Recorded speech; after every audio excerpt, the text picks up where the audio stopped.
Ça fait 2 fois que j'enregistre cette vidéo, j'en ai marre. Yo, désolée déjà pour le son qui va pas être d'une qualité monumentale, ni pour la vidéo qui ne va pas être d'une qualité monumentale non plus. Les théâtres sont fermés, les salles d'opéra sont fermées, les salles de concert sont fermées, les bars PMU sont fermés. Comment on fait du coup pour regarder du théâtre quand on est confiné?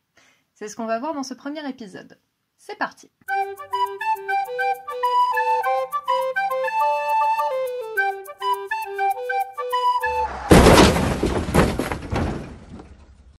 Dans ce premier épisode, j'avais envie de te parler un peu de ce que les salles de spectacle proposent en termes de diffusion gratuite et payante sur leur site. On le sait déjà pour la télé, par exemple Canal+ a offert tous ses programmes en clair et Orange a proposé 6 nouvelles chaînes gratuites. Et tu dois sûrement te demander comment je fais moi pour regarder la énième mise en scène contemporaine de la VAR? Eh bien tu peux d'abord aller sur le site ou sur l'application de France TV. En effet, le site et l'appli dans sa catégorie culture te proposent un ensemble de programmes dont celui qui s'appelle Sur les planches. Le programme rediffuse certains spectacles captés dans des théâtres privés et dans des théâtres publics. Pour le moment, il n'y a qu'une dizaine de spectacles qui sont en ligne, mais je suppose qu'au fur et à mesure de la période, ils vont en rajouter sur leur site. Si tu es plutôt opéra, tu peux rester sur le site en allant dans le programme Comme un air d'opéra. Le programme est en partenariat avec l'Opéra de Paris et rediffuse ces spectacles dans un calendrier précis. Les vidéos sont d'ailleurs aussi disponibles directement sur le site de l'opéra. Vous aurez par exemple des spectacles comme Don Giovanni de Mozart ou encore Le Lac des Cygnes.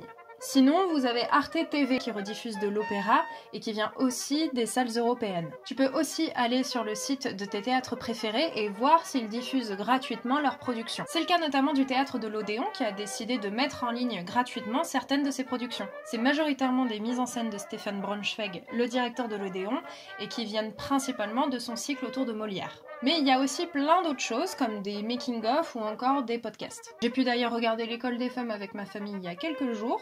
Je vous la conseille, la captation est vraiment pas mal. En gros, les captations sont majoritairement hébergées par le site Vimeo, donc il faut avoir une connexion internet quand même un peu stable. Il y a aussi le théâtre du Châtelet, le théâtre des Champs-Élysées et la Philharmonie de Paris qui diffusent certains de leurs spectacles et de leurs concerts. Oh bah ça te fait déjà un bon programme culturel, hein. Dorlo.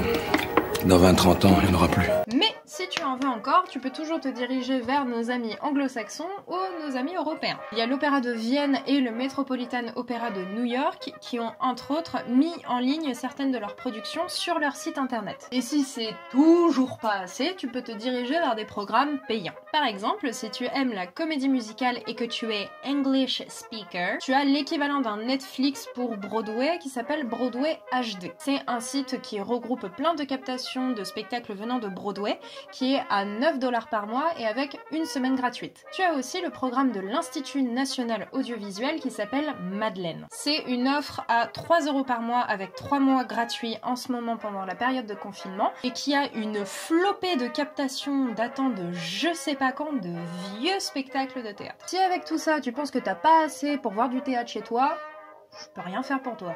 Avant de te faire des bisous numériques en respectant les gestes barrières et les distances de sécurité sanitaire, j'ai un truc à te dire. Si tu as acheté des places de spectacle dont les dates correspondent à cette période de confinement, s'il te plaît, évite de demander le remboursement.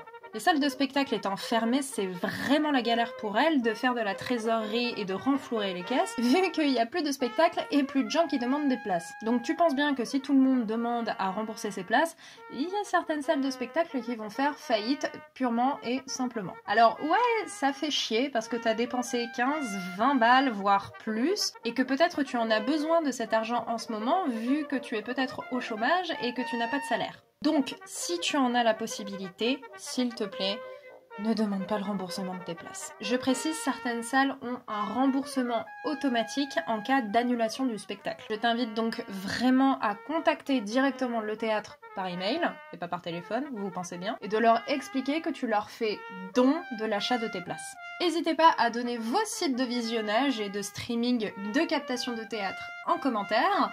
J'espère que votre confinement se passe bien. Moi, pour le moment, ça va. Je vous fais des bisous sur vos truffes en respectant les distances sanitaires de sécurité blablablou. On se retrouvera pour d'autres vidéos du même genre. Ciao!